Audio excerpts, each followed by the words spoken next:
Karimnagar parliament నియోజకవర్గ కార్యాలయంలో BJP జాతీయ ప్రధాన కార్యదర్శి ఎంపీ బండి సంజయ్ రైతు దీక్ష చేపట్టారు. రైతు సమస్యల పరిష్కారంలో కాంగ్రెస్ వైఫల్యాన్ని నిరసిస్తూ దీక్ష చేస్తున్నారు. ఎన్నికల కోడ్ కారణంగా కలెక్టరేట్ దగ్గర రైతు దీక్షకు పోలీసులు అనుమతించలేదు. దీంతో ఎంపీ కార్యాలయంలోనే దీక్ష చేపట్టారు సంజయ్. అధికారంలోకి వచ్చిన కాంగ్రెస్ పార్టీ 100 రోజుల పాటు హామీలు నెరవేర్చామని చెప్పి రైతులకు అనేక హామీలు ఇచ్చేది.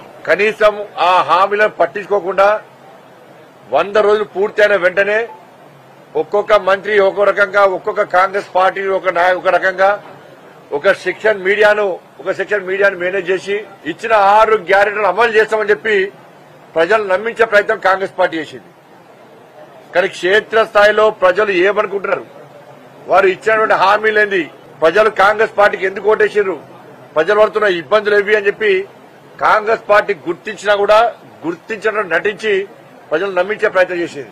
ఇదే కాంగ్రెస్ పార్టీ అధికారంలోకి వచ్చిన 100 రోజుల పాటు మేము హామీలు నెరవేర్స్తామని చెప్పిన తర్వాత రైతులకు కేంద్ర ప్రభుత్వం ఇచ్చేటువంటి 2200 మద్దతు ధరతో పాటు 500 రూపాయలు బోనస్ ఇస్తామనేది కాంగ్రెస్ పార్టీ. వాళ్ళ కొనుగోలు ప్రారంభం కాబోతున్నాయి. మీరే కొబ్బరికాయ కొట్టి కొనుగోలు కేంద్రాన్ని ప్రారంభించబోతున్నారు.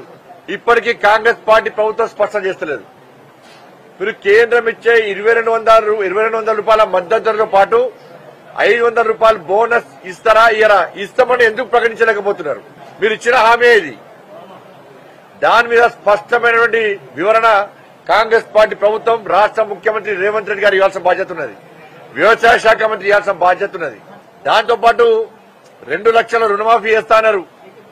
దాని మీద స్పష్టత లేదు, చెప్తలేరు. పంటల బీమా పథకాలు అమలు చేస్తున్నారు, దాని గురించి మాట్లాడతలేరు. అకాల వర్షాల వల్ల తెలంగాణలో అనేక ప్రాంతాల్లో రైతులు దెబ్బతిన్నారు. ముఖ్యంగా ఈ కరీంనగర్ పార్లమెంటు నియోజకవర్గంలో రాజన్న సిరిసిల్ల జిల్లాలో అకాల వర్షాల వల్ల దెబ్బతిన్నారు. కరీంనగర్ జిల్లాలో కూడా దెబ్బతిన్నారు. రైతులు పూర్తిగా పంట నష్టం జరిగింది. అకాల వర్షాల వల్ల దెబ్బతిన్న రైతులను ఆదుకోవాలని చెప్పి స్వయంగా నేను, మా కార్యకర్తలు, నాయకులందరం కూడా క్షేత్రస్థాయిలో పరిశీలించి ఆవేదన చెందుతున్నటువంటి రైతులకు ఒక భరోసా కల్పించి ఆ రోజే రాష్ట్ర ప్రభుత్వాన్ని డిమాండ్ చేస్తాం. అటువైపు అకాల వర్షాలు నష్టపోతున్నారు.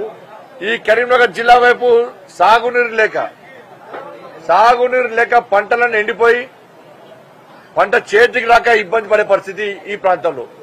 మరి నష్టపోయిన రైతాంగానికి వెంటనే నష్టపరిహారం ఇవ్వాలని చెప్పి ఇలా భారతీయ జనతా పార్టీ డిమాండ్